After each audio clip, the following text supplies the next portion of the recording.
everyone, Garrett's Guitar Lessons here, and today we talk about Taking Care of Business. Now this one's in the key of C. We basically have three main parts I'm going to go through today. The main rhythm, kind of the hook solo, and then also the bridge part.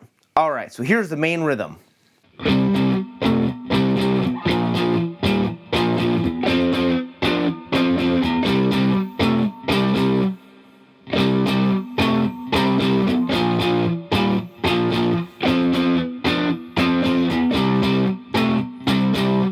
So this part consists of three chords, our C5 chord or our C power chord, and I'm only using two notes instead of three notes right there.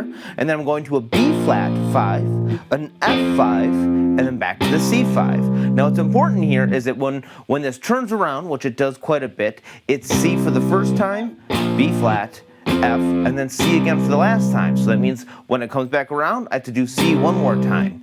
Now I'm going to have to do and 1, 2, 3, and. That's our rhythm for each of these chords. So it's 1, 2, 3, 4, and 1, 2, 3, and. So that means on beat 2, I'm going to be adding my pinky 2 frets above, kind of where my third finger is, on the 5th string right there. So that's going to stay true for the B flat chord, and 1, 2, 3, and. And then when I go to F, the exact same thing, but everything's moved up a string now. So F, since it's on the 8th fret on the 5th string, my pinky's going to go up to the 12th fret on the 4th string right there. And 1, 2, 3, and 1, 2, 3, and. So on the second beat of each of those measures is when I add my pinky on there. Now if that stretch is tough between your 3rd finger and your 4th finger, you can always replace your 3rd finger with your 2nd finger right there. So that's an option as well. Alright, let's hear it again.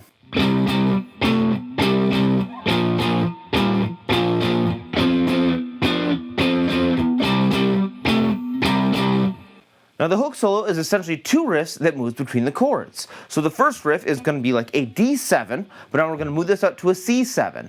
So a way to think about this is going to be almost like a D shape way up here on my 2nd finger's on the 12th fret, so that means my 3rd finger's on the C note, an octave up from where we find it down here. Then we have to turn that into a D7 right there. So this is going to be a C7, and I'm going to be going down, up, down, up, down, up.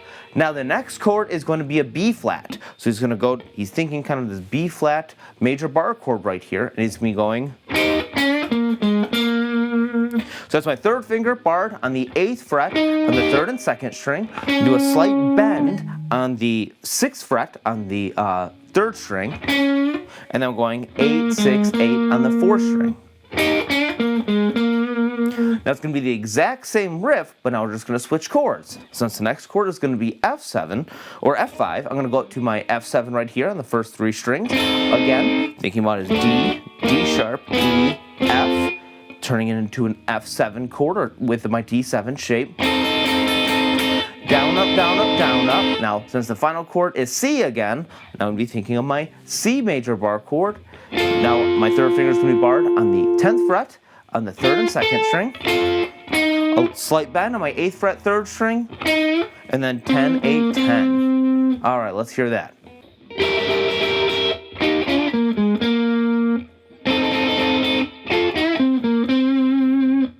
Now while that's the main hook of the solo, he does spend quite a bit of time improvising using the C Minor Pentatonic Scale, the C Minor 1-3-1-3 slide scale, and even mixes up the major and the minor pentatonic. So right there we could think of it as kind of my major pentatonic, again from that C note right there. We can even see that in the hook solo where he adds a little bit of that C major note in there. This is one note that's different between my C major bar chord and my C minor bar chord, so he kind of bends up to that note right there.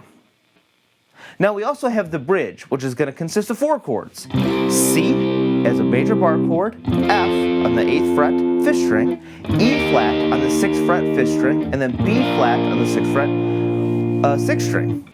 Now what's going to be tricky about this is the rhythm. We're going to be going up, down on the C, and then immediately to an up, down, up on the F chord.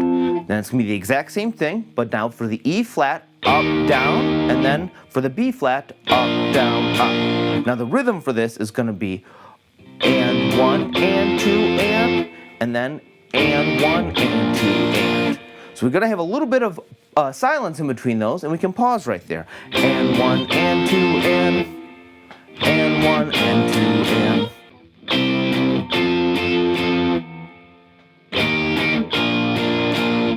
Thanks for watching. If you have any questions or comments, be sure to leave them in the comment section below. Check out GarrettsGuitarLessons.com for more free lessons and resources, and even a PDF version of the tab of everything I went through today. Plus, I even have some related lessons on some of the scales and chord shapes used. Be sure to like, subscribe, and share, and I'll see you guys next time.